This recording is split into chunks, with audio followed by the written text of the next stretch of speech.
I'm Rick Martinez. I'm a cookbook author, chef, and writer, and today I'm gonna be making you green enchiladas with mushrooms and potatoes. These enchiladas are actually a vegetarian option, which are gonna celebrate local produce like poblanos, onions, tomatillos, mushrooms, and potatoes. We're going to toast up our tortillas, make a filling, and they're gonna be really delicious.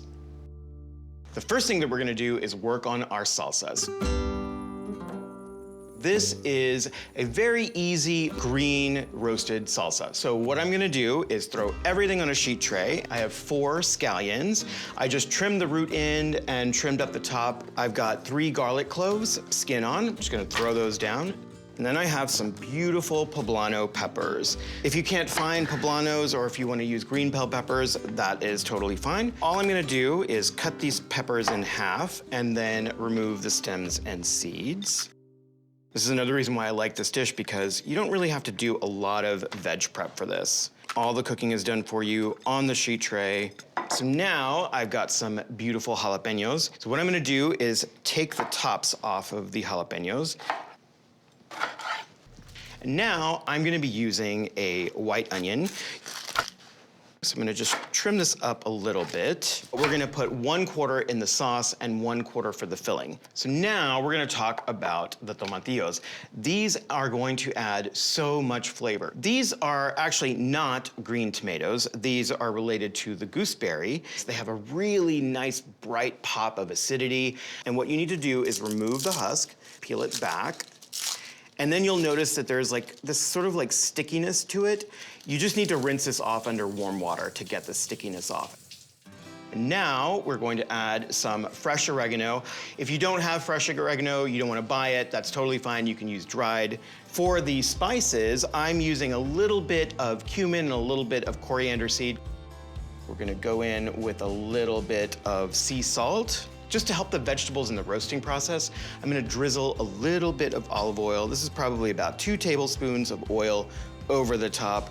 That's gonna ensure that we get really nice, even browning.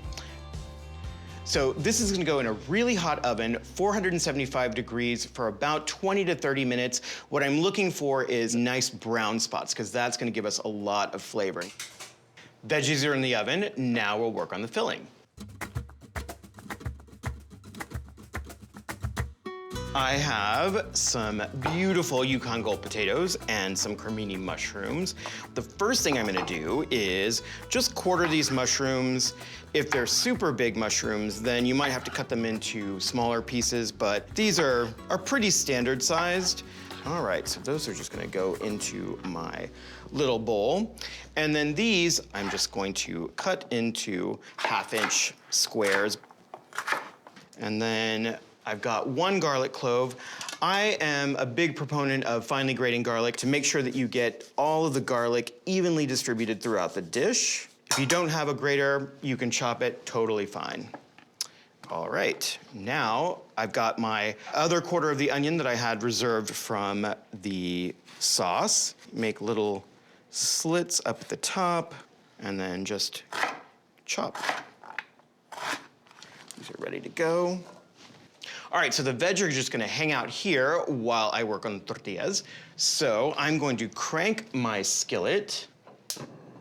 I'm gonna show you a little trick to make them almost completely waterproof. This way, they won't disintegrate on you when you take a bite. So all I'm gonna do is, with a couple of tablespoons of olive oil, I'm just going to brush both sides of each of the tortillas. This is going to seal them up when we throw them on the hot skillet, and they will hold their shape. All right, we are ready to start. I have my cast iron really, really hot. I'm seeing little wisps of smoke. All we're looking for are some really nice little brown spots. Your tortillas should not stick. You can see little bubbles already starting to form. That's exactly what you want to see. All right, I think I've got some browning now. That is what you want to see. That is basically this waterproof barrier. So that's going to keep our tortilla together and intact, even with this like really amazing sauce that we're gonna put all over it. So obviously this is a ripping hot skillet. We just finished the tortillas. I'm going to add to this about 2 tablespoons of olive oil. And then I'm just gonna throw in my mushrooms. So whenever I sear mushrooms, I like to just put them in an even layer and then just let them hang out. It'll take about a minute to two. They already smell really, really good. So you can see this made some really good contact with the surface of the skillet. So we got some nice browning on it. That's exactly what I want. Mushrooms done. We're gonna add another 2 tablespoons of oil to our hot skillet. And then I'm gonna add the onions, potatoes, and garlic. I want some really nice browning. We're gonna pull out all of those sugars and pull out some of that moisture. Now we are going to add our mushrooms back. I don't know if you can see this, but there's some really nice browning on the bottom of the pan. And so I want to pull up all these little brown bits. That's really, really delicious flavor. To pull up the brown bits and also to make sure that our potatoes are completely cooked through, I'm adding a cup of water in here. All that I want to do is let all of the water evaporate. By the time the water evaporates, in about 15 minutes, the potatoes will be perfectly cooked through. And while this is cooking, I am going to pull my veggies out of the oven. Oh, these look great. You can see like the really nice charring. They look really super tender. So the first thing that I'm gonna do is I'm going to remove the leaves from the oregano stems. The garlic, I just need to pull the skin off. Amazing. All right. Now all of this goes into the blender. Oh, these veggies smell so good. Okay. That olive oil has a lot of flavor, so I definitely want to get that. And as with all of my salsas that I put into the blender, I kind of want a few chunks in there. I want to use enough speed that I can pulverize the scallion and also the poblano, but I don't want to make a smoothie. So start very low and then gradually increase speed. If it looks a little bit pasty like this, feel free to add a little bit of water. It's also gonna help the blender to blend everything up really nice and smooth. And off we go again. So you can see how much easier it is now blending. Yeah. All right, so now that this salsa is pourable, I am going to just set this aside. I'm gonna check on the potatoes and mushrooms to see if they're fully cooked, and I will add this salsa to that skillet. So all the water has evaporated, everything looks great, the potatoes are really soft. We're ready to add our salsa.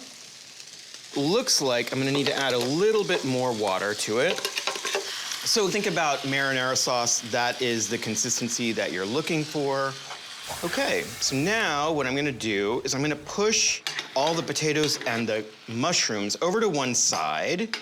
And that's gonna let the sauce kind of come over to this side, and I'm gonna use this as my sort of dipping station. And the way that we're going to do that is just to drop it in. The word enchilar, from enchilada, is actually to surround or to bathe in a chili sauce. We don't need a lot of sauce like, you know, just hanging out on the top of it. I just want this to get really soft and pliable so that we can fill it.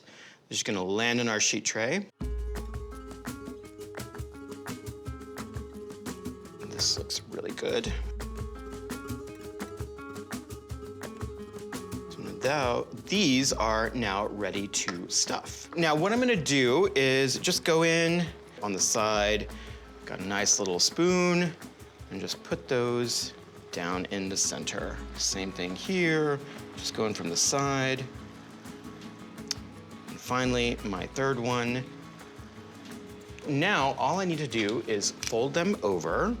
And to make it easier to serve, I'm gonna go ahead and just kind of stack them onto one side. And now, these are ready to plate.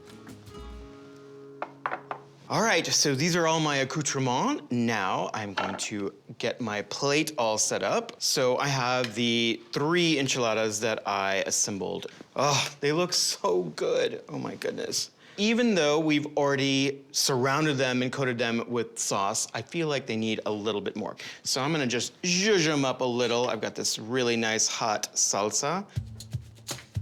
I actually like seeing a little bit of the tortilla peeking out. Oh my goodness. Okay, Now you can just kind of, again, choose your own adventure. I am a sucker for good avocado, so I'm just gonna put a bunch down here. We're gonna go in with a little bit of cilantro. And then of course, for a little contrast and a little pop of saltiness, we've got some cotija. And I just love whenever you like top anything with crumbled cheese, it just automatically, it looks like a party. I mean, like, who wouldn't wanna eat that, my goodness? And then a little bit of scallions. Give us another little pop and a bite. Okay, here we go.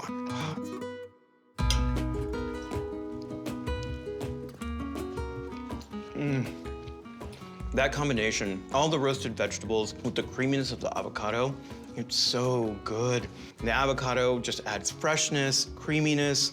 You get that sweetness from the roasted vegetables, the pop of salt from the cheese. It is so incredibly delicious. You definitely need to try these. It's a vegetarian version of a very Mexican classic. It's easy, it's delicious. You're gonna love it.